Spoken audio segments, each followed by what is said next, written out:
Alright everyone, Dutchman Mods and Repairs back. We got another video. Working on an F150 5.4 Triton FX4. And what we've got going on is in the front end, we've got this nice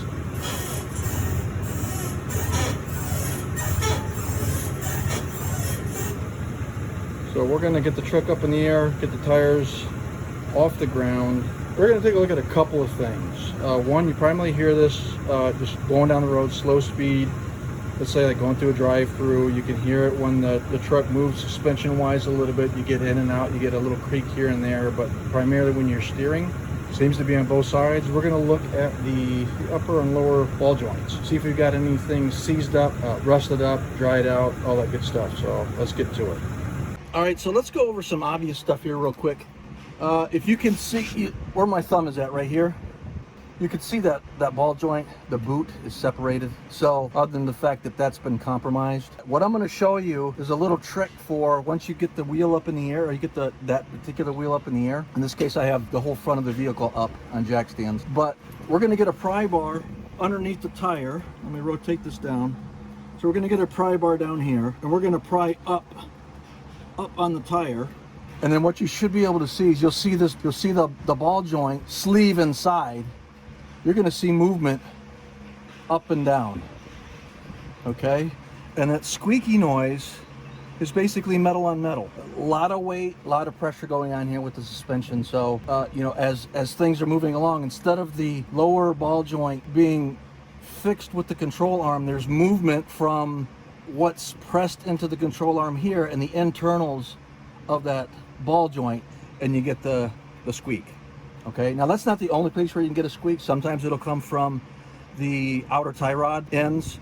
They may be seized as well. You know, nowadays with all these, you know, lube for life crap, no zerk fitting things, you could get an outer tie rod that's seized up, and you could test that basically by getting the car up in the air and then pivot the tires. You know, just put your key in so you can freely turn the tire. And then if it's really, really hard to turn, then odds are you got an outer tie rod that's bound up and not giving for you. So let's get set up for this test, and then we'll show you what it looks like. All right, so first of all, let me just show you so we got there's the pry bar. Let me kind of pivot out there, right? You got the pry bar underneath the tire.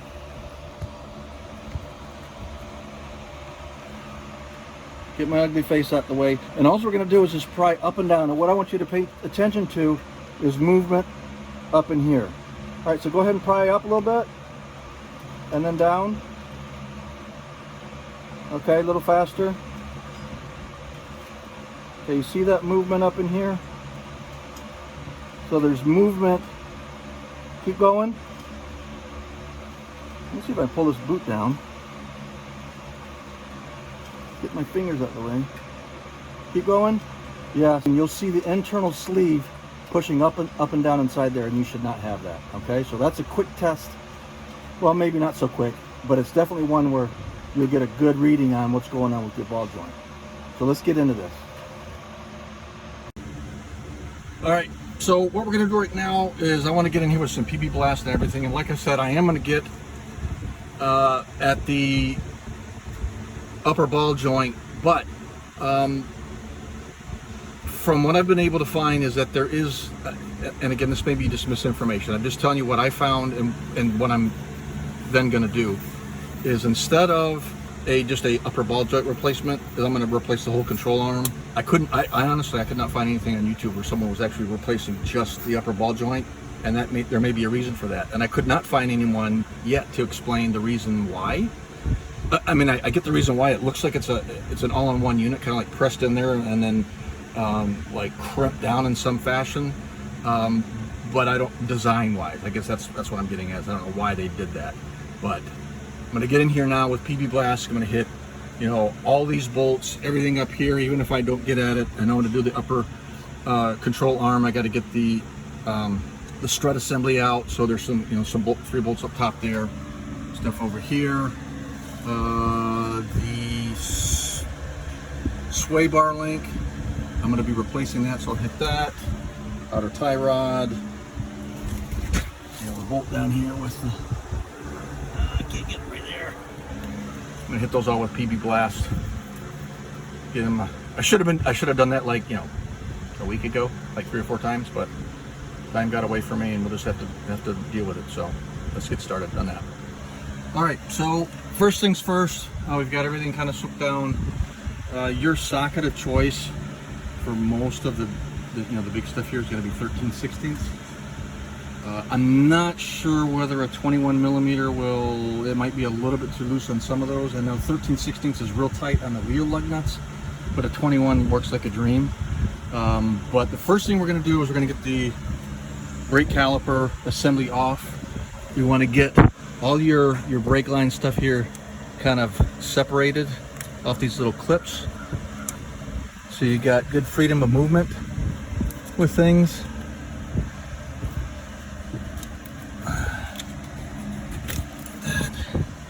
Okay, break these guys. You got your vacuum lines back here for your IWE four-wheel drive stuff. Should have mentioned that in the intro, because I am working on a four-wheel drive, so there's a little extra work to do on my part. But we got that loose, that clip loose there. Okay, let's go ahead and pull the vacuum line off. Okay, that's all that is right there. Let's get it out here. Free sound effect, you know me. I'm watching this long enough, you're gonna get some goofy sounds and some not so good camera action. Sorry about that. Okay, so to get the brake caliper assembly off, we've got 2 18 millimeter bolts in the back here, one up top down here, and one way down the bottom down here. Get those off, and we'll be able to set this whole brake caliper off to the side. Have something, they make metal hangers to do it. I've just got a couple of heavy duty clasps like this. Not bungee cords, but better than bungee cord. Bungee cords are just a death trap, in my opinion, but they're good for some things. 2 18 millimeter bolts we're gonna get, and then we'll get this off, and then we'll get it hung up over here on the side and out of the way. Okay, we got the rotor off. As you can imagine, it was a little bit more than just remove these 2 bolts, right? But a little finagling. The only problem I had was the brake line up top here was kind of in the way of my socket, so I just do a gentle bend up on that hard line so I can get my socket in there. Don't bend it a lot. You can bend those a little bit, but don't go, you know, yanking on them, making it do 90, or you won't have a brake that works anymore.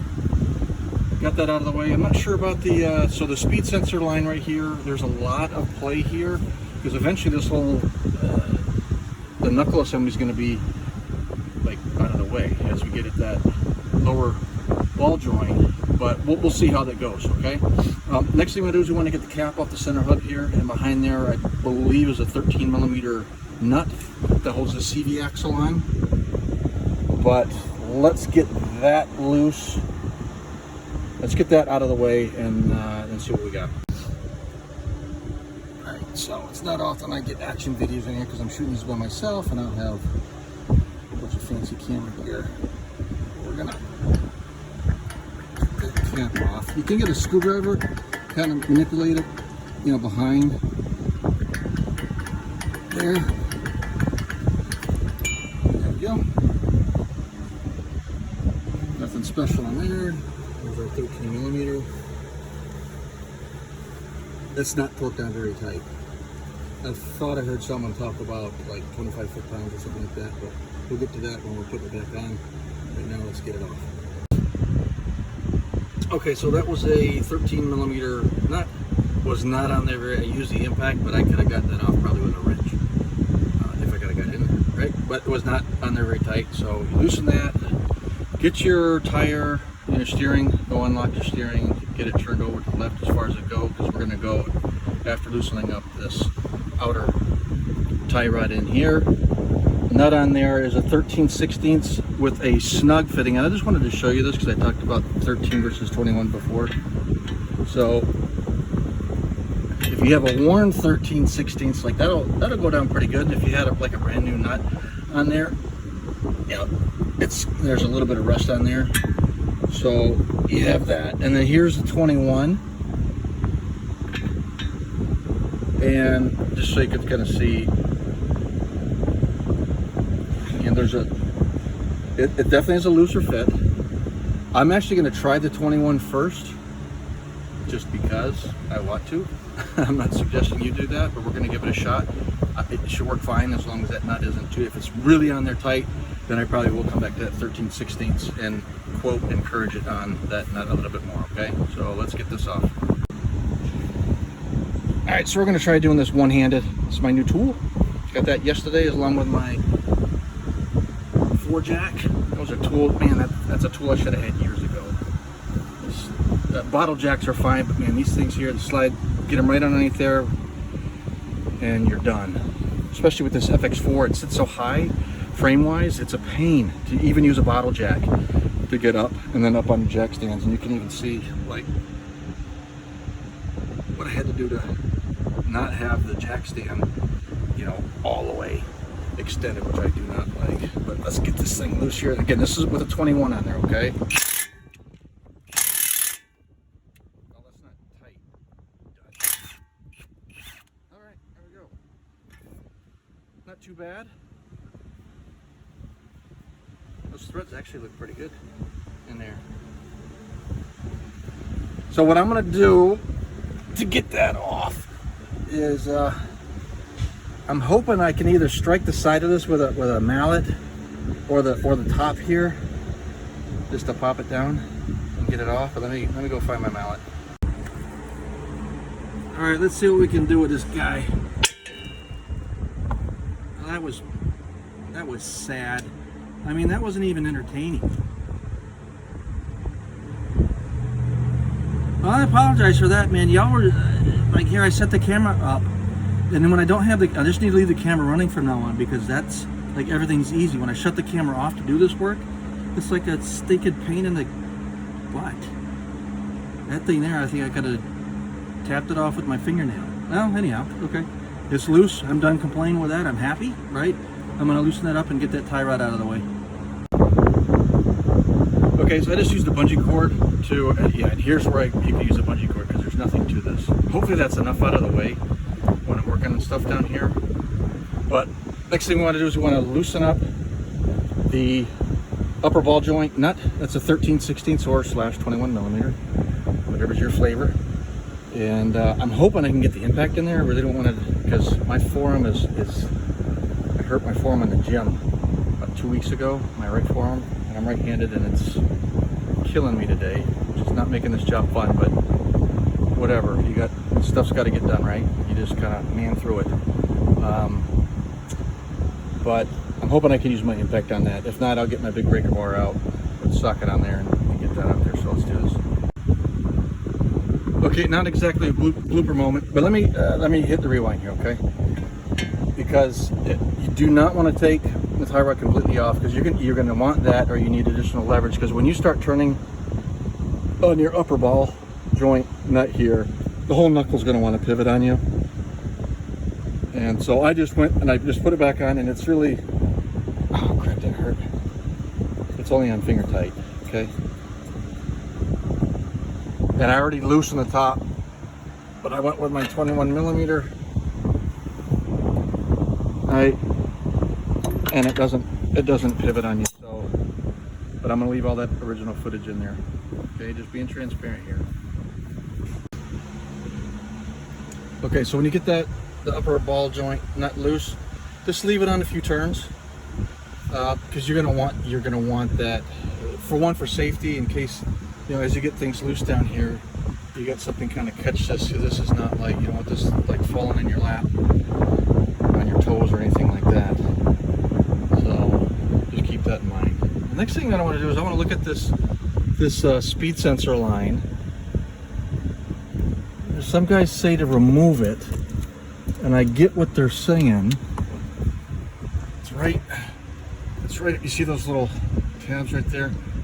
I think the connection is right on the other side of that. And I think you do that so that when you, hopefully I got that on video. So when you get this one knuckle assembly out of the way, you can move it and you don't have to worry about that being an issue. So let me get that disconnected. Hopefully we don't have any problems with that. All right, so I got it out. Basically, I just took a flathead screwdriver and push from this side to get those little white plastic tabs out. It came apart okay, but I did find my sensor, see the white in there? There was like, there's supposed to be like plastic around there. And it's like all dry rotted out. So something possibly to consider as part of the job while you're in here maybe is replacing the speed sensor wire. I've seen those before. They're not too expensive, but I'm not gonna mess with this right now because it's working. I'm just gonna leave it alone. So yeah, more broke off when I tossed it down there. All right, so next thing we want to do is we want to separate the CV shaft right here away from the IWE assembly, which is this. That's where your vacuum lines hook on. This free forward drive. It's a vacuum toggled system. I've heard pros and cons about whether it's worth a hoot or not. It works for me and whatnot, and I've seen different people do this different ways too.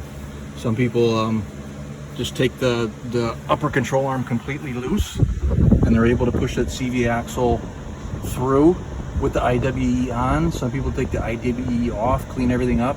And I've seen some people actually get up even inside, up against the tranny and unbolt from there. Not gonna go that route yet. I'm gonna try the disassembly from this side and see what that gives me. And at some point, I think I'm gonna need to get that sway bar link out of the way as well. So let me get set up for that. All right, so let's take a look at a couple things here.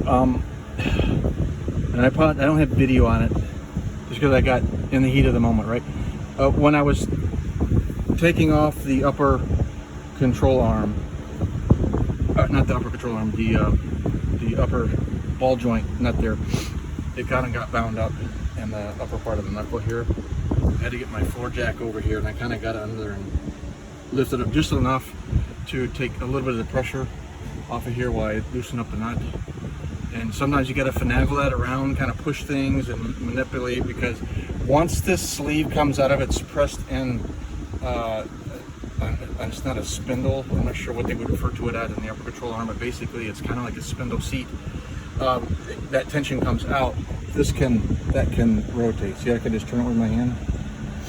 And then if this is bound up in some way, you're turning the nut and everything's turning and you get all ticked off. So that's what was going on. What did I say, right? I take the camera off and I have a hard time. So lesson learned, maybe I just need to just have a camera on all the time and life will be good. Once that happens, you know, this weighs pretty good. It's gonna pop out here. So either have someone help you or just be ready for some movement here. You can come in on the front side here, just do a little tap where that 13 millimeter nut was, the axle, holding the axle, the CV axle in it from the front. You can see here, I'm glad I'm getting into this anyway because everything is really dried out, really dried up looking. But what we need to do is we need to get this IWE sleeve off. I'm just going to call it IWE because it's not like a sleeve. It's actually what engages your four-wheel drive. So, and there's, I think, 3 8 millimeter nuts, one there, and then one on the other side over here. I spent more time trying to find an 8 millimeter socket than anything, but I got it now. And those aren't on too tight, I don't think. No, not at all. So I'm just gonna go ahead and get those off. And then what I'll probably do is once I get that finagled, I'll kind of slide this, you know, back up and kind of seat it back up in here so I can get the whole CV axle and everything kind of positioned out of the way. All right, let me get out of that. Okay, so all I did to get this IWE off, and you want to be careful with it too, because there's like seals in there that, you know, for holding the vacuum when the vacuum is pulled on it. But wow, that is really rusty and crappy back up in there. I got some cleaning up I'm going to be doing, and obviously adding some additional grease. But what I'm going to do is I took this IWE and I'm going to get it back up more onto the axle. and I'm going to do some pulling down on the lower control arm here as much as I can, and then push back on that CV axle just to get it out from down there so I can get it finagled out of the way. Alright, so we got the lunchtime fire truck action going on. You can see I just got a heavy duty rubber bungee. I lifted up that axle, kind of got it finagled out of the way over there. What you've got down in here is you can see the snap ring right there where my finger is.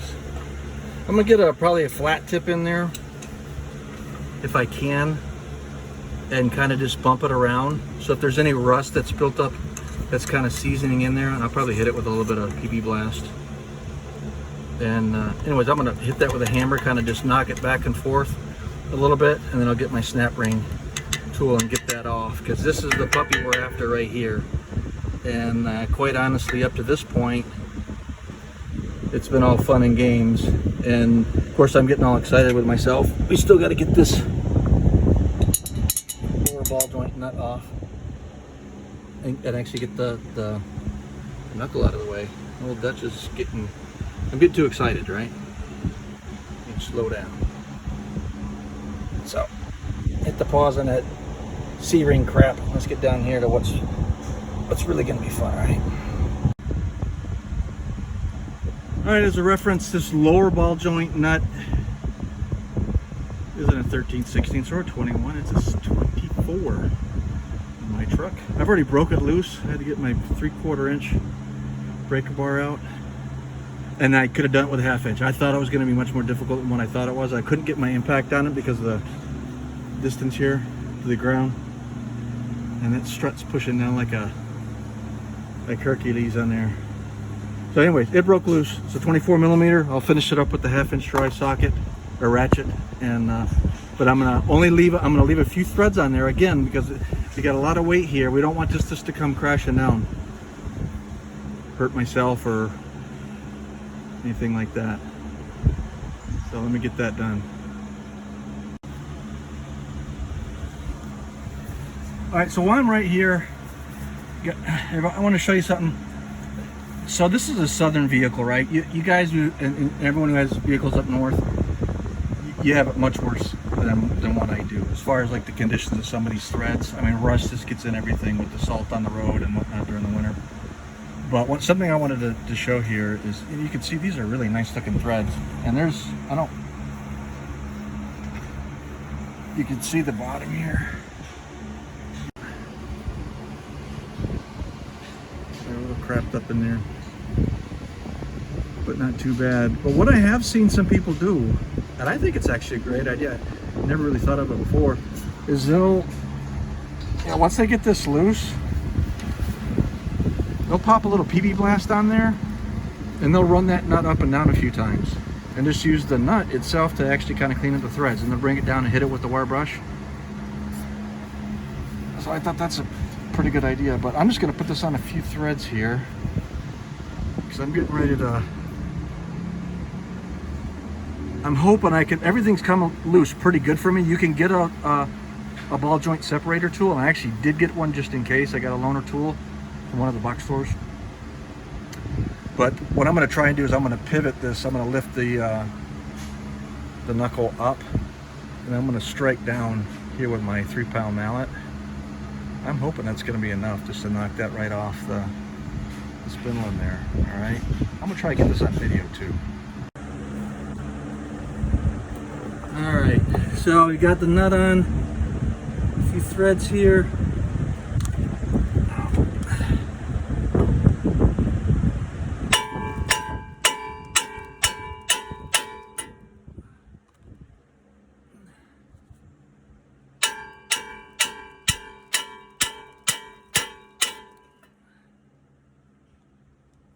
Ears.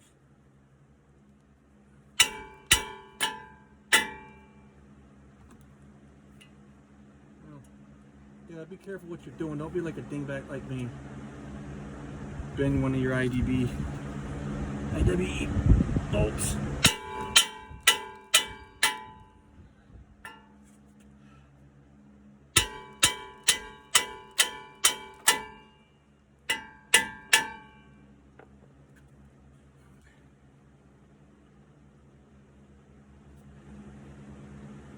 Alright, might need to get the tool out. Let me get that set up, see what I can do with that. Alright, a little bit of an update. I did not get the full knuckle assembly video because getting the lower one out from off the spindle of that ball joint, that was a chore. The ball joint separator that I got, the loaner tool I got from AutoZone, no ding on AutoZone, but basically it was a piece of crap.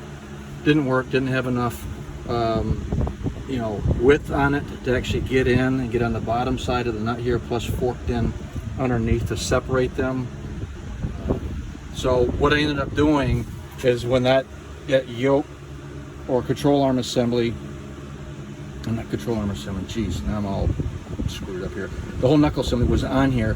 I ended up having to get the whole assembly kind of up as vertical as I could, and I got it kind of cinched in with a rubber bungee, heavy duty bungee in here, so it was kind of straight up and down as much as I could get it.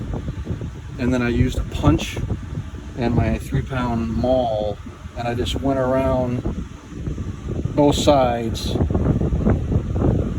beating on it, and then did that just for a couple minutes. Didn't seem to move, it might have moved a little bit. Then I got some PB blast shot underneath there, let that soak for about a minute, and then again, and then it finally just bam, you know, dropped down under the nut there. I was able to get it off. So the next thing you want to do after that, because now we're getting into the meat and potatoes of everything up to now, has just been fun and games. You got the C-ring on there. You can pry it off with a flat tip screwdriver. What I did is with that clip on there is, before it came off, I just kind of got in here on the end and I just kind of popped it with a hammer to kind of loosen it up. If it had it, you know, kind of just rotated it, not far, 1/8 of an inch, just to make sure it wasn't bound. And then I got my clip removal tool in there, open it up. You can also get a flat tip screwdriver, usually under there, get one end pried up, and then just kind of work around, and then it will eventually just roll off on you. I got the original Motorcraft lower ball joint kit, so it comes with a new ring, and I'll show you that when I get to it. But what we're going to do at this point now, as I get to lose more hearing, I'm going to take my maul, I'm going to beat down on this so I can get some movement out of it. I've seen some people, I watched one video a while back, I wish I could remember the name of it, but he used like a pneumatic hammer with a flat bit on it, and just set that on top of there so that it was just beating the crap out of this. He did that on a little bit on the side. He did have to come in and kind of hit it with a hammer to get it started, but then it just worked it right on out. And he actually did that on tie rod ends. He did it down on the bottom, I think, when he was getting the knuckle off. It was pretty impressive. That makes me think about the next tool I'm going to need for my shop. So we're going to just beat down on this real hard. I want to look for a little bit of movement underneath here, a little bit of separation in there, get some PB blast shot up in there, and then I actually have a tool for pulling that ball joint through. So let me get going on this. Alright, we're gonna do some some actual video. Get my safety glasses on here, just in case those bits and pieces have to come off.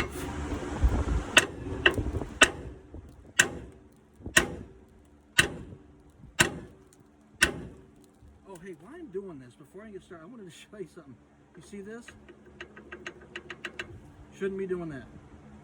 I mean, it's like...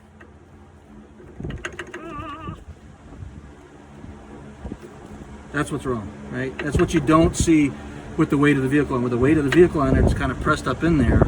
But then as the car's going down the road, you get a little bit of delay and separation between what the wheel's doing and the control arm, and that's when you get the... Either you'll get a clunk sometimes like that, really loud, or you get the squeak like what I was having.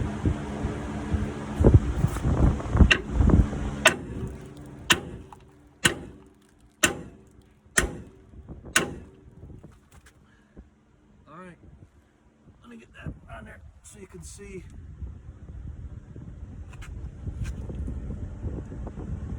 See the separation there? See the shiny through there? I got a little bit of separation on it now. I'm actually going to take a few more whacks at this before I actually get the tool set up. Who knows? Maybe I can just get it through without the tool. The tool obviously is going to be better, I think. You know, but let's do under the oak tree stuff here. Let me get it back out here. Get my finger out of the way.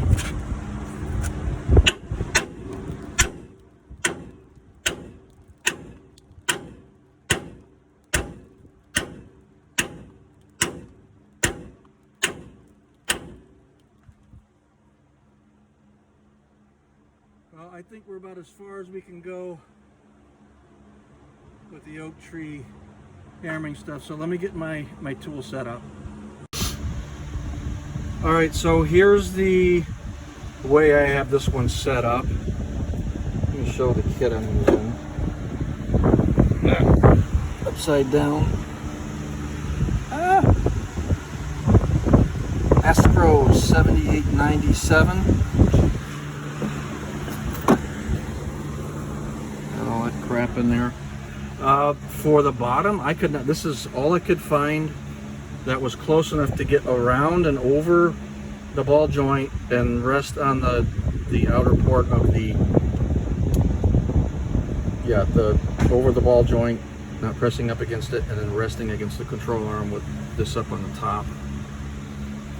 Obviously, ideally, you want one that goes all the way around, but this is what I've got. All right. So what I'm going to do is, since I got this down pretty good, I don't think it'll be too big of a deal. Maybe if I was up a little bit further, there'd be an issue. I am going to shoot some PB Blast up inside here, soak that down real good just for a moment, and then hit up top here as well. Actually, while I'm running my mouth, why don't I just do that? All right.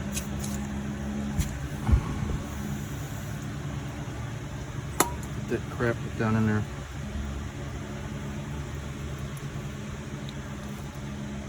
Okay. I've seen some that there's actually like a Ford kit that has the right one where this is closed all the way around, but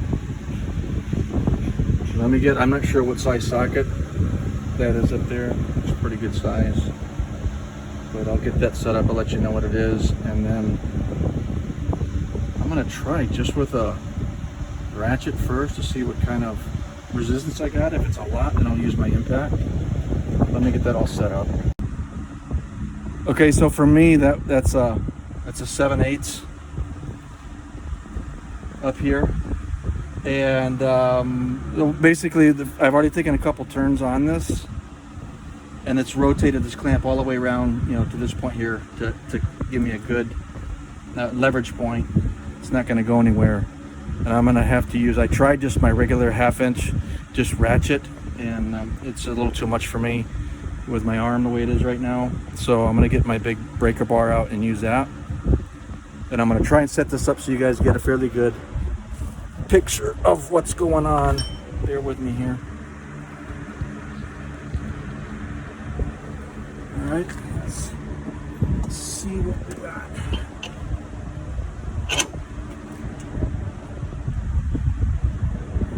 If you hear some popping noises, it's actually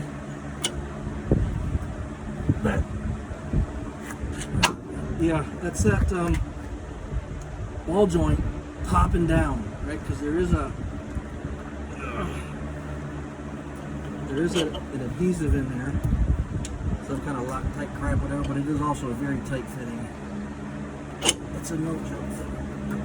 Yeah, you can see it kind of popping and crackling down. That's what you want.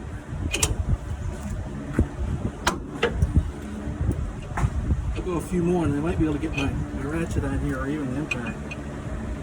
Drive that puppy down. I'm going to do the impact. I'm working too hard.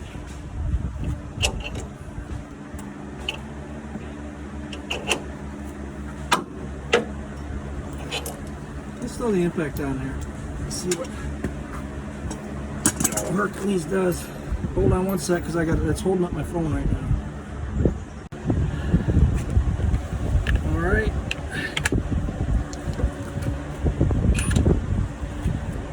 see what we get. Oh, come on. Really?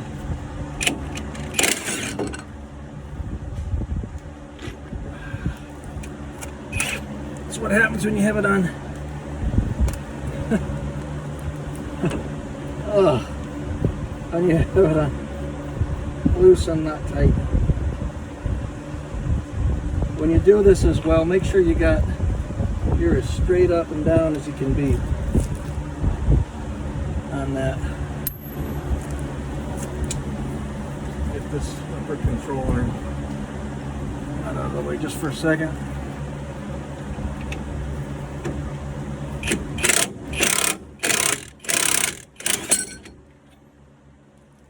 And there we go. He's out. Alright, so all I'm going to do at this point here is do a little bit of cleaning. A little brake cleaner.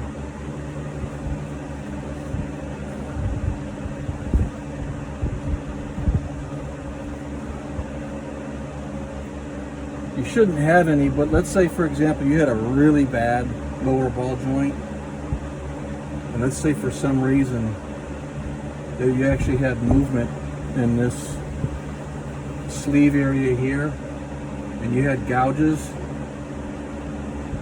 I'm not going to tell you what I would do because I'm not sure I would. It would really depend upon like how bad it was. If it's something I could clean up with maybe an emery cloth, but I still had a snug, you know, if it's just one small area, and I'm talking small like you know, 1/4 inch or less, and it was just like a scrape or a slight gouge, you're probably going to be okay. You know, if you can, you know, obviously smooth it out as best you can. Don't get a burr bit down in there and go to town. It's just aluminum. You'll ruin this controller. But if you could smooth it out, you probably would be okay. Go ahead and feel around in there. I mean, this is fine. Nothing that I'm concerned about. And let me get the kit out. I'll show you what I'm using. All right, so this is the kit I'm using. It's a Motocraft MCS OE-7 ball joint. And the reason I got this kit, besides it being recommended, and it's OEM stuff. Sometimes the aftermarket stuff can be a little questionable, but a couple things you got going on here. One, whoops.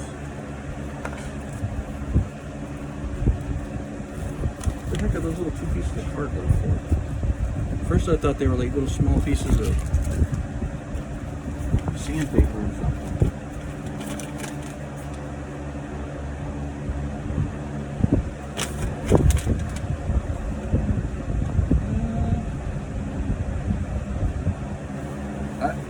No, I guess they couldn't resist the temptation. They had all plastic in there, so they had to, you know, get a little bit of cardboard in there. But anyways, the kit comes with a new snap ring, and it comes with the retaining compound, this Loctite 609, which is what you need to put this back together again. And I think the reason they do that, I can't swear by it, but my guess would be outside of having a tight fit, and the fact that you actually have a C-clamp too, which is interesting, is you have dissimilar metals. So the lower control arm is aluminum, heavy-duty aluminum. The ball joint is steel. But I believe this is a magnesium coating on the outside of the ball joint. So you're going to have metals that expand and contract differently based on temperature. And I imagine in extreme temperatures, like where I'm at in South Carolina, it's probably not a big deal. But you get up where it's freezing temperatures, below freezing, below zero, I imagine you could have potentially some issues with stuff. And I don't know, your ball joint actually like coming loose a little bit. But whatever. Still going with that kit, and that's why I did it, okay?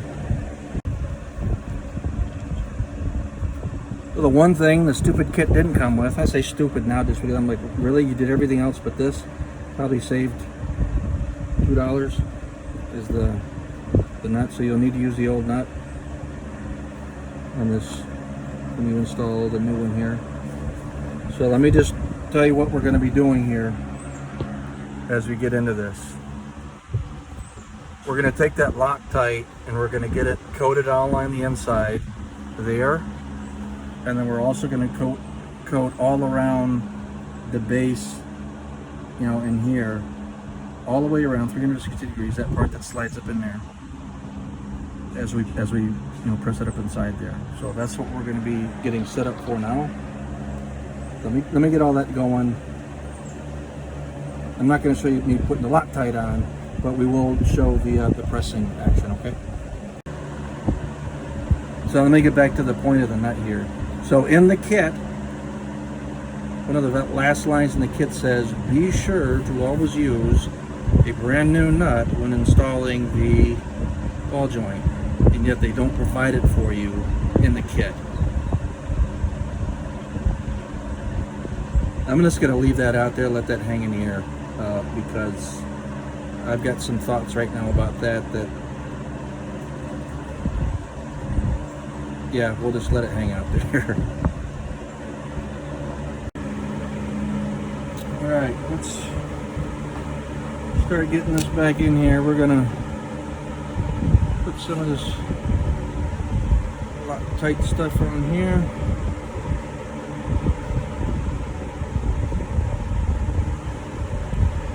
I don't know like how much, but we'll do a liberal amount and put a little bit in here.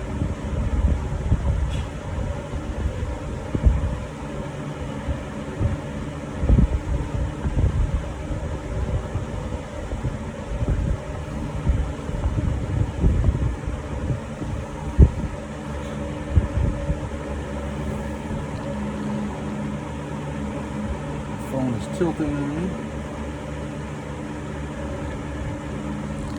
Okay, we're just going to give this a little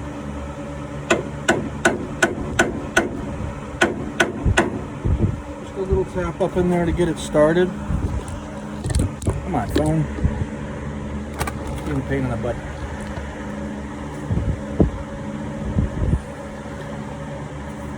Get our stuff together here.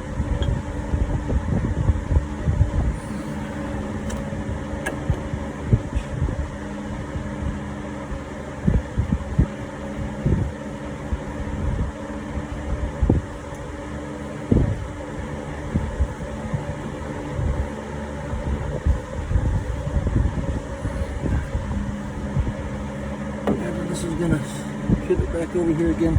So I'm going to start with just the ratchet, and again I believe that was a 7/8. Hopefully my 7/8 hasn't run off somewhere. Probably has. That's what tools do, right? Run away on you.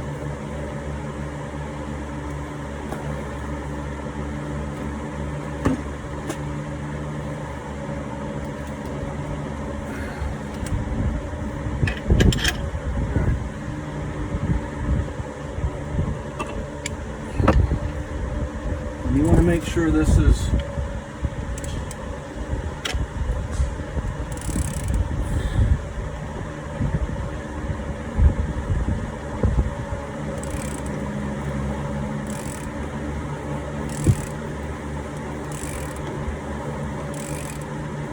we might get some popping noise.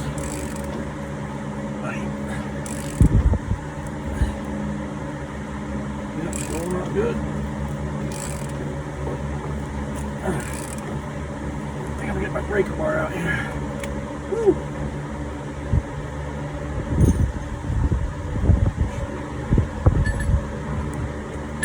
I don't have a pipe big enough here.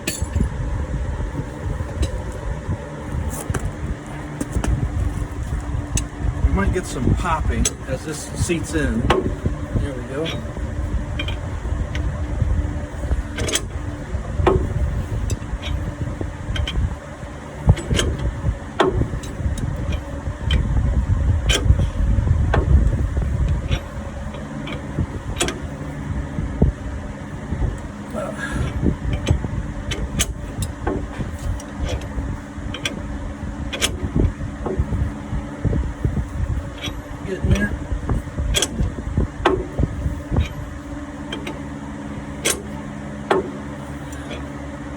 what we're looking for on this, we want that bottom to be seated flush.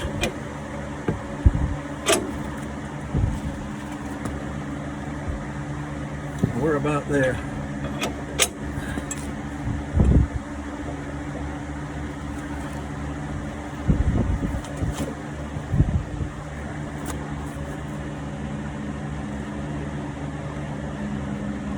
Oh yeah, what you're looking for is up in here. You want that seated flush. I'm going to put a little more tension on it. I'm going to take it off and I want to look at the top.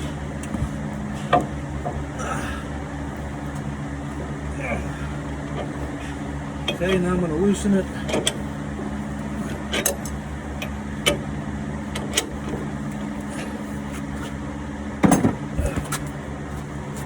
Look at the top, make sure we got everything where we want it.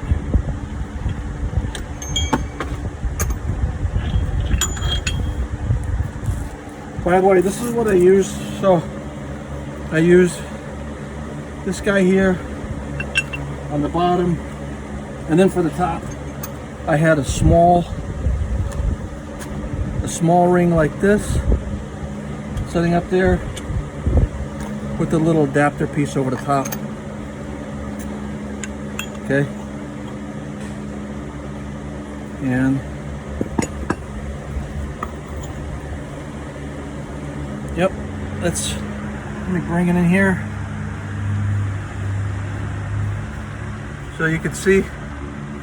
Right, let me get it down there. Yeah, perfect. We'll wipe off a little bit of that excess Loctite there that kind of pushed out, and then we'll get the snap. All right, so we got it up there. What I wanted to show you real quick is this is what I used for on the bottom. Okay, to go over the ball joint, boot on the bottom, and then resting in the bottom side of the clamp. And then up top, I have this little ring. Again, that sits on the outside. You gotta make sure you're on the outside of that ball joint. And then this little adapter piece that just sat up top, okay? And then what you're looking for is you want that, first of all, you want it seated all the way flat, flush on the bottom, all the way around, which we are. I put a little extra mustard on there just to make sure. And then up top, you need that gap for that. Where'd my screwdriver go? All right, there's your snap ring gap right there. I wiped off a little bit of the Loctite that was already on there. A little extra stuff that kind of oozed out. Whoops. You guys don't want to see me. Jeez. So I got it all cleaned up here. We're gonna get my little snap ring.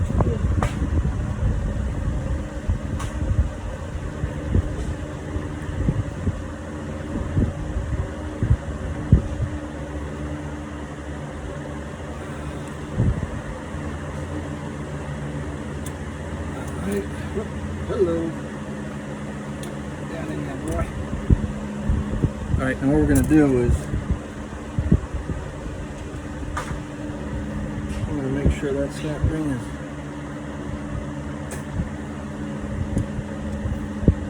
visually go all the way around, make sure it's in the groove. Okay. Awesome. Awesome, awesome, awesome. Okay. So look at that. You know, there should be a lot of resistance on this. That's going to be nice. Instead of this little floppy thing. That served its life. So at this point, we are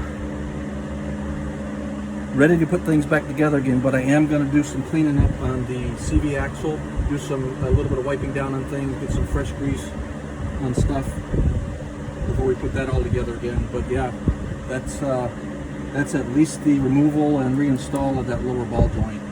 I am going to do a separate video on the upper control arm because I am not going to do that today. I'm running out of time and I need to get to the other lower ball joint on the passenger side.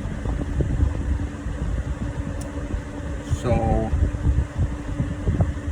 yeah, let me get started on that stuff.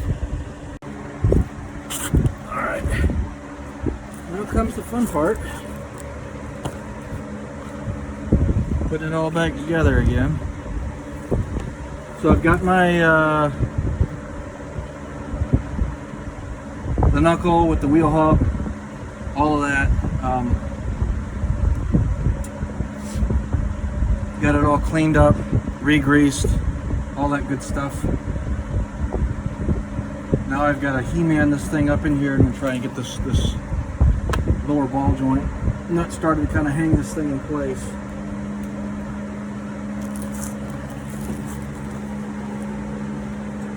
What I may try and do is get it up and just get it pinched on there. Ow. There's your first blooper.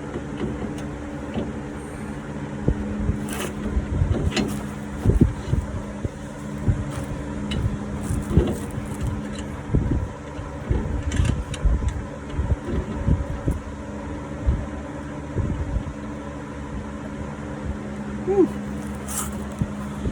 Okay. Little skin out there. Let me get situated and come back. All right, let me give a little, I'm not gonna call this a pro tip, but a tip. Okay, so this is what I ran into when I was putting this back together again. It's really tough getting this knuckle assembly started, to get it on underneath, which is what I did. Kind of hooked it up underneath, and I kind of balanced it with my knee and my foot while I started the nut on it. But what you're going to run into is the knuckle still has to, the knuckle spindle still has to hit up in the shaft of that ball joint. And if it doesn't get in there just the right way, and kind of like lock in, when you go to tighten the nut up, the spindle will actually start to spin. All right, so what I did is give some hits on the knuckle up to get it up on that spindle a little more, kind of lock the shaft in place. Okay, so that's what I did. And then up top, see what I've got. I had the same issue. Got a pry bar. I got up in here underneath my spring up there, kind of like that, and well, not like that. Come on, Dutch. I got in there like that, and then pulled that control arm down, and had to do that while I was snugging as well, to kind of force that where my finger's trying to point, right? The nut is in that spindle, so it would kind of lock in and pull it up in there to get it cinched down. All right, that's my tip. Don't forget to, as you're putting this back together again, get your 8mm bolts back in for your IWE. We'll get our 13mm snug down here. I think it's 25 foot-pounds. So we'll get that. And then we'll do outer tie rod. We'll get that put back in place. Electrical connection for speed sensor, brake caliper, and then we'll be done on this side, okay? And for keeping this short, I'm not basically going to end right there because it's basically putting everything back together again. If something does pop up that I want to throw a note in here, I will. But I hope you guys found this informative. The diagnosis, some of the things that I went through, maybe that will save you a headache or two. And yeah, I got to get this back together again and get on the other side, which I'm not going to shoot a video for the other side because it's basically, a repeat and rinse of this. Unless it is different, then I will show that in some fashion, maybe a small little video showing the passenger side. But I hope you liked the video. Give it a thumbs up if you like, subscribe if you haven't. We'd love to have you on board here. If you got any feedback or comments that are constructive, please leave those down below. I always like to read those and I reply if I can. If I cannot get an answer, I don't have an answer, I'm not going to spout some cockamamie stuff to you. I'll go look it up and find it for you. Or if I can't or don't know the answer to it, I will say that as well. Okay, so thanks for watching. Hopefully your project goes well if you're doing this. Have a good one. Dutch out.